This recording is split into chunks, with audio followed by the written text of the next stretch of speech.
সংকটাপন্ন বেগম জিয়া সিসিউতে শারীরিক অবস্থার উন্নতি হলে এয়ার অ্যাম্বুলেন্সে নেওয়া হবে বিদেশে। হাসপাতালে ভিড় না করার আহ্বান মির্জা ফখরুলের।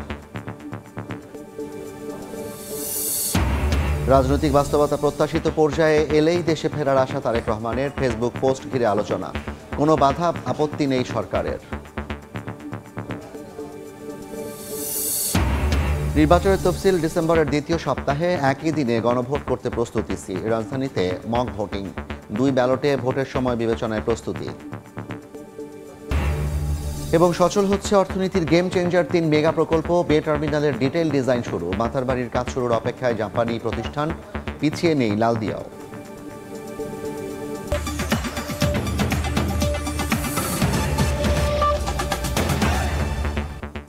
জনপদের সময়ের সঙ্গে আছি আমি জাফর সাদিক।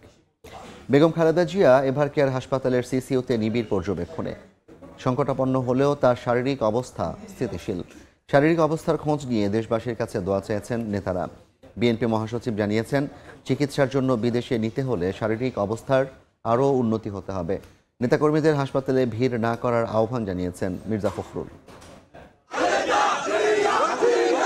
ফুসফুস ও হৃদযন্ত্রের সংক্রমণ নিয়ে রাজধানীর এভারকেয়ার হাসপাতালের সিসিইউতে চিকিৎসাধীন বিএনপি চেয়ারপারসন বেগম খালেদা জিয়া। 3 বারের সাবেক এই প্রধানমন্ত্রীর স্বাস্থ্যের খোঁজ নিতে হাসপাতালে আসছেন বিএনপি সহ বিভিন্ন রাজনৈতিক দলের নেতারা। শনিবার সকালে বেগম জিয়াকে দেখতে আসেন বিএনপি নেতারা। হাসপাতাল থেকে বের হয়ে এসে দলীয় প্রধানের জন্য দোয়া চান তারা। জানান, বেগম জিয়ার অবস্থা অপরিবর্তিত। বিদেশি হাসপাতাল ও এয়ার অ্যাম্বুলেন্স ঠিক করা আছে।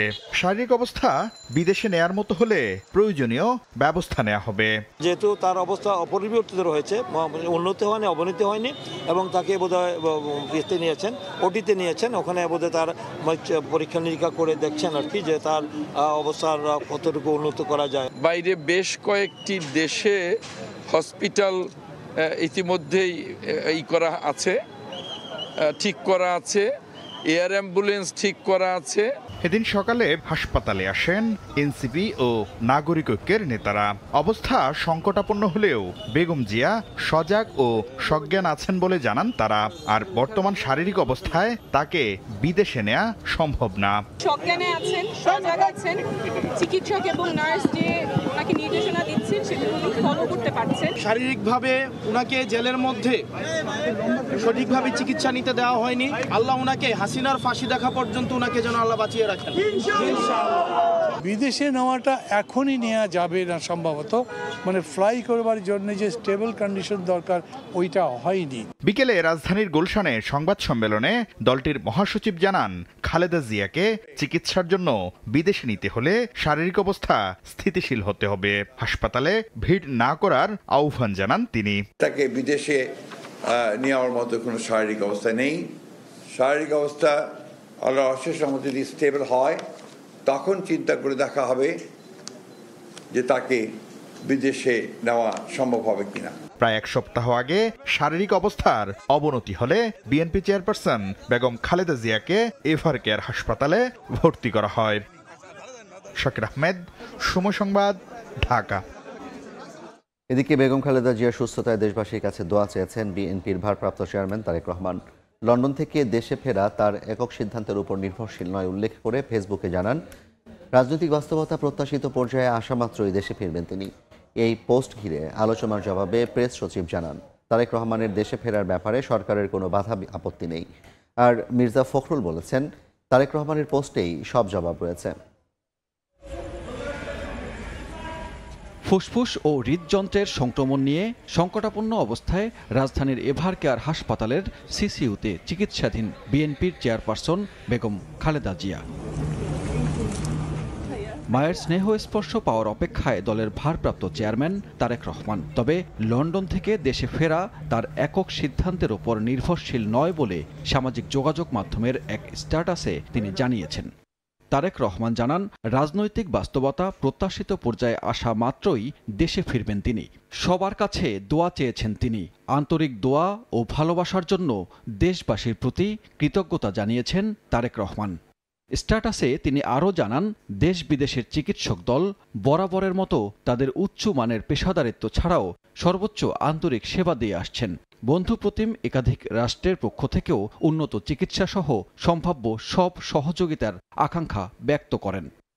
প্রধান উপদেষ্টা বেগম জিয়ার রোগ মুক্তির জন্য দোয়ার সঙ্গে চিকিৎসার সহায়তার প্রতিশ্রুতি ব্যক্ত করায় অন্তর্বর্তী সরকারের প্রতি কৃতজ্ঞতা জানিয়েছেন তারেক রহমান।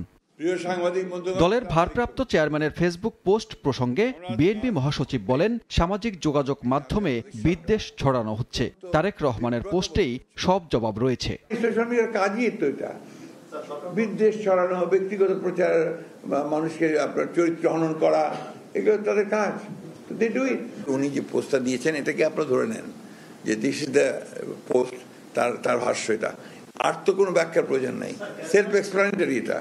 এদিকে তারেক রহমানের দেশে ফেরার ব্যাপারে সরকারের বিধিনিষেধ বা কোনো ধরনের আপত্তি নেই বলে জানিয়েছেন প্রধান উপদেষ্টার প্রেস সচিব শফিকুল আলম। এ বিষয়ে আমাদের কোনো বিধিনিষেধ বা আপত্তি নেই। উনি যখন ইচ্ছা বাংলাদেশে ফিরতে পারেন, তো উনি ওনার মতো ডিসিশন নেবেন। বেগম খালেদা জিয়ার শারীরিক অবস্থা নিয়ে প্রধান উপদেষ্টা ইতোমধ্যে গভীর উদ্বেগ প্রকাশ করে দেশবাসীর দোয়া চেয়েছেন বলেও উল্লেখ করেছেন প্রেস সচিব। সানবীর রূপল, সময় সংবাদ, ঢাকা। ডিসেম্বরের দ্বিতীয় সপ্তাহে জাতীয় সংসদ নির্বাচনের তফসিল ঘোষণা করা হবে বলে জানিয়েছেন CEC AMM Nasir Uddin. Mock vote পরিদর্শনে গিয়ে তিনি জানান, একই সঙ্গে জাতীয় নির্বাচন এবং গণভোট দুই ব্যালটে ভোট দিতে কত সময় লাগছে তা দেখেই প্রস্তুতি সম্পন্ন করবে ইসি। লাইন দেখে বোঝার উপায় নেই, এটি নির্বাচন কমিশনের ভোটের আগের প্রস্তুতি। ঘড়ির কাঁটায় 12টা বাজতে 10 মিনিট বাকি। ভোট শেষ হবার আগ মুহূর্তে জাল ভোট দিতে এসেই ধরা পড়ল ভোট গ্রহণ কর্মকর্তার হাতে। সঙ্গে সঙ্গেই আইনশৃঙ্খলা বাহিনীর হাতে তুলে দেন সহকারী প্রিজাইডিং অফিসার। শনিবার রাজধানীর আগারগাঁ শেরেবাংলানগর উচ্চ বালিকা বিদ্যালয়ে মক ভোটিং এর আয়োজন করে নির্বাচন কমিশন। বেশিরভাগ ভোটারই ছিলেন ইসির কর্মকর্তা কর্মচারীরাই। তাতেই দেখা যায় বিশৃঙ্খল পরিস্থিতি। সকাল 8টায় ভোট শুরুর কথা থাকলেও 15 মিনিট পরে শুরু হয় ভোট গ্রহণ, চলে বেলা 12টা পর্যন্ত। একই সঙ্গে দুটি ব্যালটে ভোট দিয়ে ভোটাররা জানান, গণভোট নিয়ে তেমন কোনো ধারণা না থাকায় দ্বিধাদ্বন্দ্বে পড়তে হয় তাদের। দেখার পর আর এই সময় কি এখানে আছে, হ্যাঁ বা না দিবে, এটা আসলে তারা কোন জায়গা দিবে তারা নিজেও জানবে না। না, এটা পড়ার সুযোগ হয় না। দুটো কন্ডিশন পড়ে নাই, আমি দুটো কন্ডিশন পড়ে আমি বুঝি যে কি দেওয়া যায়। ভোট কেন্দ্র পরিদর্শনে এসে সিএসসি জানান, মক ভোটিং এর ফলাফলের উপর ভিত্তি করে কেন্দ্রের সংখ্যা, জনবল বাড়বে কিনা এসব বিষয়ে সিদ্ধান্ত নেবে ইসি। গণভোট যদি একসাথে করতে হয় তাহলে আমাদের টাইম ম্যানেজমেন্টের একটা বিষয় আছে। এই আজকের এই অ্যাসেসমেন্টের ভিত্তিতে আমরা ঠিক করব যে আমরা যে ভোটার সেন্টার যে 42,500 প্লাস যে পোলিং সেন্টার ঠিক করেছি, whether this number of polling stations are sufficient or not. সংসদ ভোট এবং গণভোট নিয়ে কমিশনের প্রস্তুতি আছে উল্লেখ করে সিএসসি জানান, ডিসেম্বরের দ্বিতীয় সপ্তাহে তফসিল ঘোষণা করা হবে। মোটামুটিভাবে প্রিপারেশন আমাদের আছে, কোনো অসুবিধা নেই। তফসিল আমরা যেটা আশা করছি দ্বিতীয় সপ্তাহে হবে ডিসেম্বরের। ইসির মক ভোটিং এ 500 জন ভোটারের বিপরীতে ভোট পড়েছে 352টি। ভোট পড়েছে 70.4%।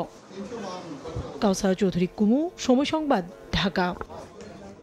জনপদের সময় আরও থাকছে। পাওনা টাকা চাওয়ার জেরে ইতালিতে খুন হওয়ার 73 দিন পর দেশে এলো সাগরবালার লাশ। গ্রামের বাড়ি মাদারীপুরে শোক, জড়িতদের শাস্তির দাবি। লুটপাটকারীদের শাস্তি চায় বিএনপি, তবে অর্থনীতির স্বার্থে প্রতিষ্ঠান বন্ধে সমাধান দেখছে না দলটি। অর্থনীতিতে দুর্বৃত্তপনায় রাষ্ট্র সহায়তা করছে অভিযোগ করে ব্যবসা বান্ধব পরিবেশ তৈরিতে রাজনৈতিক সদিচ্ছা নিশ্চিতের তাগিদ জামায়াতের।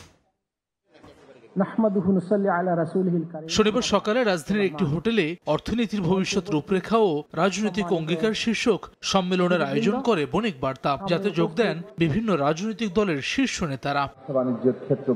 এ সময় লালফিতা দৌরাত্মে সরকার নিজেই ব্যবসা বাণিজ্যে প্রতিবন্ধকতা তৈরি করে রেখেছে বলে অভিযোগ করেন গণসংহতি আন্দোলনের প্রধান সমন্বয়কারী জুনায়েদ সাকি। আর সব মানুষের অংশগ্রহণ নিশ্চিতে নতুন অর্থনৈতিক মডেলে যাওয়ার উপর জোর দেন বিএনপির স্থায়ী কমিটির সদস্য আমির খসরু মাহমুদ চৌধুরী। ব্যুরোক্রেসি যেভাবে ব্যবসাকে অনুৎসাহিত করে এখানে, সেইটা যদি বন্ধ না হয় তাহলে আমরা বড় ব্যবসার জায়গাটাকে পৌঁছাতে পারবো না। অর্থনীতিতে বাংলাদেশের প্রত্যেকটি নাগরিকের একটা অংশগ্রহণ থাকতে হবে, এবং সেই অংশগ্রহণ করতে গেলে যেই ধরনের অর্থনীতি বিগত দিনে চলে আসছে, আমাদেরকে সেই অর্থনীতি থেকে সরে একটা নতুন অর্থনৈতিক মডেলের কথা চিন্তা করতে হবে। নানা বৈষম্য এবং অর্থনৈতিক আকাঙ্ক্ষা থেকে গণঅভ্যুত্থানের সূচনা হয়েছিল মন্তব্য করে এনসিপির আহ্বায়ক নাহিদ ইসলাম বলেন, সুষ্ঠু নির্বাচন আয়োজনই এখন বড় চ্যালেঞ্জ। আমাদের জন্য এখন সবচেয়ে বড় চ্যালেঞ্জ হবে যে নির্বাচনটা খুবই পিসফুলি এই ট্রানজিশনটা ঘটানো। অর্থনীতিতে দুর্বৃত্তপনায় রাষ্ট্র সহায়তা করছে অভিযোগ করে জামায়াতে ইসলামের আমির ডাক্তার শফিকুর রহমান বলেন, ব্যবসা বান্ধব পরিবেশ তৈরিতে রাজনৈতিক সদিচ্ছা নিশ্চিত করতে হবে। সুবিধা এবং কমফর্ট জোন আমরা দেশি বিদেশি ব্যবসায়ীদের জন্য তৈরি করতে পারিনি। দুর্বৃত্তপনা সহায়তা করছে রাষ্ট্র, বিপ্লবী পরিবর্তন নয়, যৌক্তিক পরিবর্তনের দিকে দেশটাকে যাতে সবাই মিলে নিতে পারে ইউনাইটেডলি। বিএনপি মহাসচিব মির্জা ফখরুল ইসলাম আলমগীর বলেন, শুধু নতুন বাংলাদেশ নয়, বরং সমৃদ্ধ বাংলাদেশ গড়া বিএনপির লক্ষ্য। আমাদের 15 বছর যারা লুট করেছেন, চুরি করেছেন, ব্যাংক ডাকাতি করেছেন, তাদেরকে ধরেন, তাদেরকে শাস্তি দেন।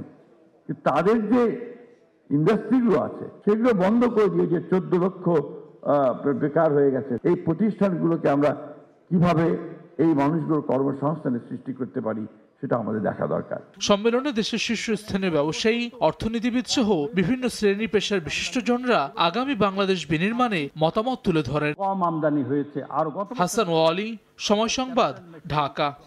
জনপদের সময় আরও থাকছেন। 1 ডিসেম্বর থেকে শুরু সেন্ট মার্টিনে পর্যটকবাহী জাহাজ চলাচল। 2 মাস যাতায়াত করবে 7টি নৌযান। থাকছে রাত যাপনের সুযোগ। পর্যটকদের স্বাগত জানাতে প্রস্তুত দ্বীপবাসী।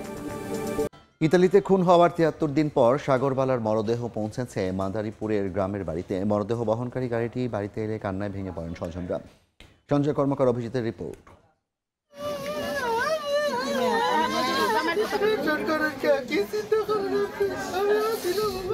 স্বজনদের কাঁদিয়ে চিরতরে বিদায় নিলেন ইতালি প্রবাসী যুবক সাগরবালা। শুক্রবার বিকেলে মরদেহ গ্রামের বাড়ি মাদারীপুরের রাজৈরের পাখুল্লা গ্রামে পৌঁছায়। মরদেহ বহনকারী গাড়িটি বাড়িতে পৌঁছালে তৈরি হয় এক শোকাবহ পরিবেশের। ইউক্রেনের এক ব্যক্তির সাথে ওর বন্ধুত্ব ছিল। বন্ধুত্ব থাকার পরে ও কিছু টাকা ধার নিয়েছিল, কিন্তু সেই টাকা চাইতে গিয়ে ওকে নির্মমভাবে হত্যা করেছিল।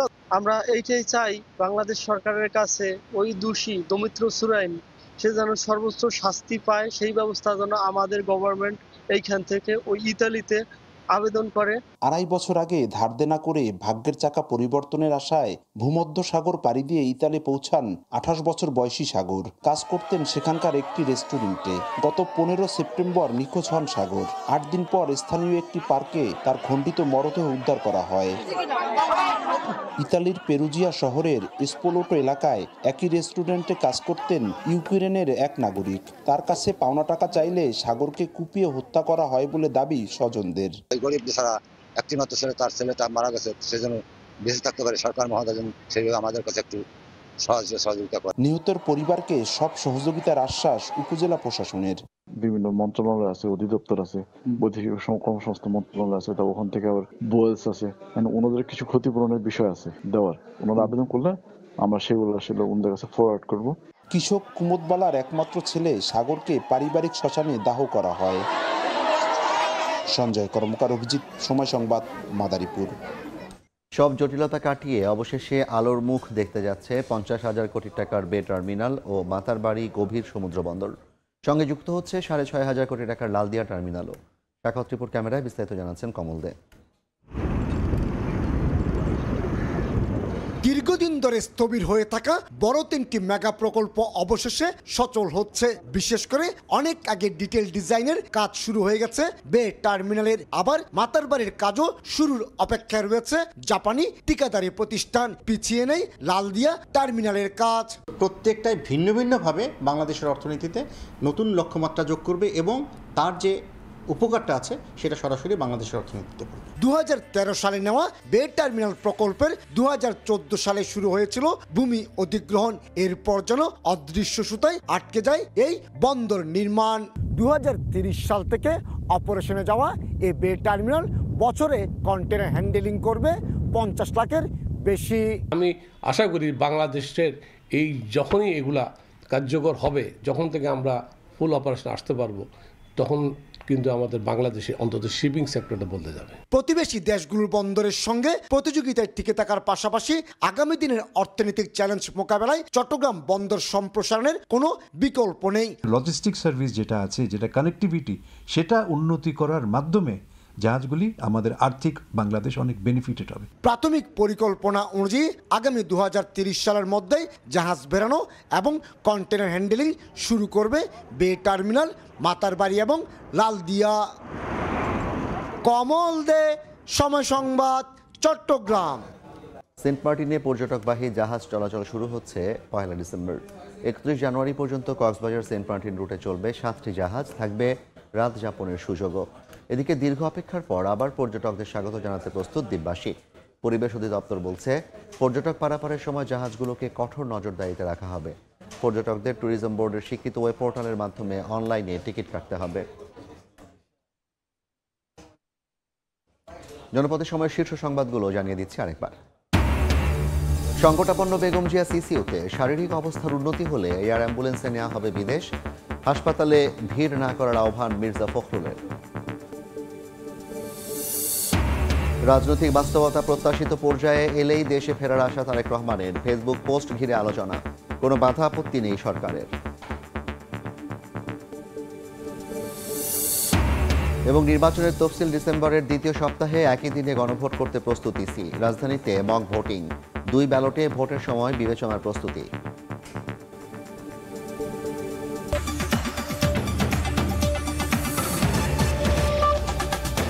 এই ছিল জনপদের সময়। এরপর রাতের সময় নিয়ে ফিরছি কিছুক্ষণ পর, সঙ্গে থাকুন সময়।